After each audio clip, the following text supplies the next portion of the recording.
This video is for preachers and teachers and anyone who studies the Revised Common Lectionary. I'm going to share visual resources that I've created for this week, June 16th, in the Revised Common Lectionary, and show you how you can use them to help you in your preaching, your teaching, and your study. And before we dive into the texts, subscribe to my YouTube channel, click notify so that you make sure you don't miss any of my upcoming videos as I put this out every single week. All right, let's dive into the text.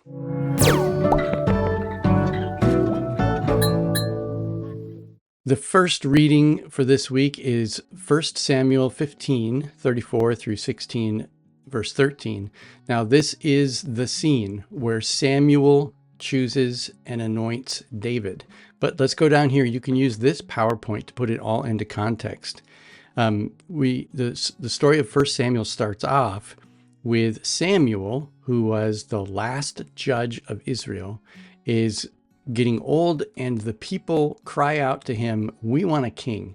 And Samuel, last week, we saw that God reassured Samuel that the people are not rejecting Samuel, but they are actually rejecting God as their king. And so they choose Saul, who I call Tall Saul, and Saul turns out to not be a very good king at all. And so while Saul is making all of his mistakes, Samuel goes out to the house of Jesse and is looking for the next king. And so Jesse brings 7 of his sons before Samuel, and none of them catch Samuel's attention. And so Samuel says, "Do you have another son?" And Jesse's like, "Yeah, I've got one that, he's just a shepherd boy. He's out in the fields." And so you have this beautiful verse where it says, "The Lord does not see as mortals see. They look on the outward appearance, but the Lord looks on the heart." And Samuel anoints David. And this beautiful final verse, "Then Samuel took the horn of oil and anointed him in the presence of his brothers, and the Spirit of the Lord came mightily upon David from that day forward." It's a beautiful picture. You can download this PowerPoint right here. Just click on that button and boom, you can put it into your files and use these images however you want. Now the alternate reading, if you don't want to do 1 Samuel, is Ezekiel chapter 17. Now, the verse itself is just taken right out of context in the middle of this huge prophet book. And it's an image of God taking the top of a tree and planting it low and restoring. So it kind of goes along with the same theme of David, of God taking the unusual and making it into something special to restore Israel. But Ezekiel just pops up in the RCL this week. So what I want to do is just take a quick moment and remind you of whenever you are on cartoonistbible.com, which is where all of these resources are. By the way, you can get these weekly updates in your inbox if you subscribe to my Cartoonist Bible email list. Check that out. But you can always click here to explore Bible and come to this interactive Bible bookshelf. So let's just real quick put Ezekiel into context. Ezekiel is one of the major prophets. There are 5 major prophets. They're only called major because they're large documents. We have Isaiah, Jeremiah, Lamentations, and then we come to Ezekiel. So if you click on Ezekiel, every book in cartoonistbible.com has its own landing page. And this is the overview image of Ezekiel.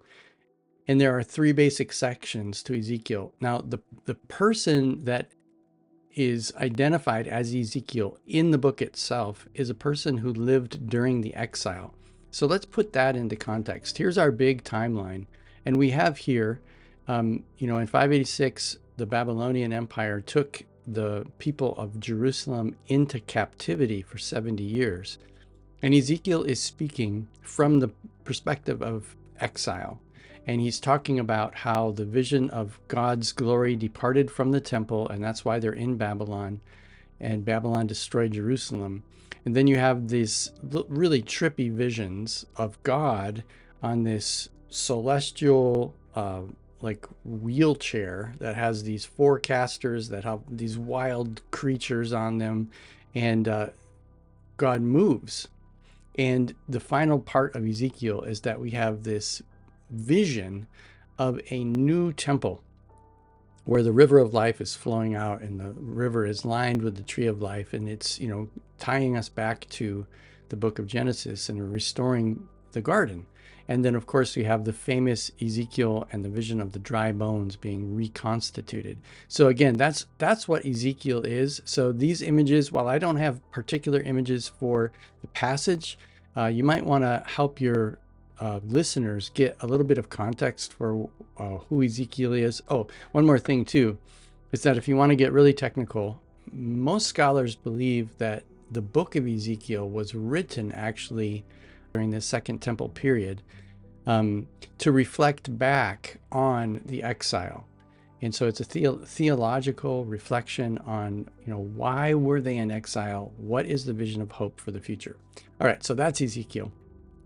Now, if we come back to our lectionary guide, we have Psalm 20 and we have Psalm 92. I don't have any particular images for those Psalms.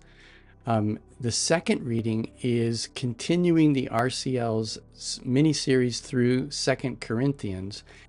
You can come to the interactive Bible bookshelf, and remember that 2 Corinthians is the third book on the shelf that collects Paul's letters.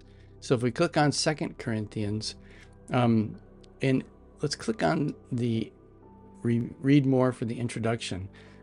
To put this into context, Paul is writing again to his friends in Corinth, and they accuse him of being a liar because he said he was coming and then he didn't come. And he says, I'm not a liar. I was afraid you would not be ready for me, because he's been kind of harsh with them.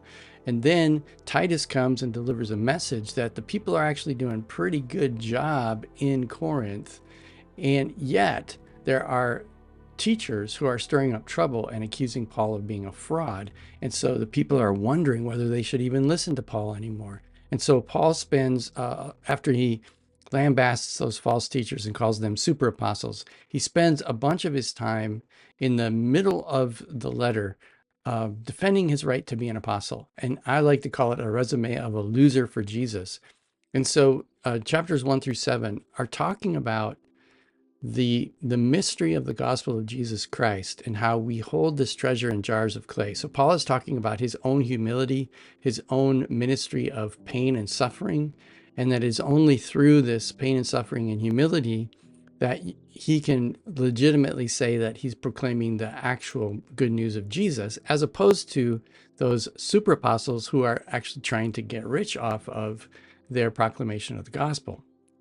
Now, it's important to note that our passage for this week is 2 Corinthians chapter 5 is in the context of that argument of defending his ministry as being a ministry of weakness. And the reason that he can do this is that he has hope that the message of Jesus actually goes beyond the here and now, goes beyond our weakness, but is a message of restoration, a message of hope. So there you go. That's 2 Corinthians.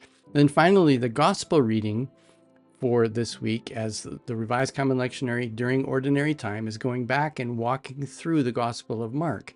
So let's again go to our Bible bookshelf and just locate Mark in its context. We have the four Gospels. Mark is the second on our bookshelf in the order of the Bible. And the passage for this week is in Mark chapter 4, in the first half of Mark chapter 4. And notice this is really early on in the ministry of Jesus. It's in part 1 when he's spending 3 years in Galilee. He's just come out of his temptation and testing in the wilderness, and now he's talking about parables. And so if we come to the first part of chapter 4, it's the classic, iconic parable of the sower and of the four soils. And so I've got this PowerPoint for you that you can use to unfold the context of the story, where he spoke in parables. There were so many people in the crowd that he had to go out on a boat, and he told them this parable of a sower who sowed seed into 4 different soils. The birds came, the rocks were there was thorny soil, and then there was good soil. Let anyone with ears listen.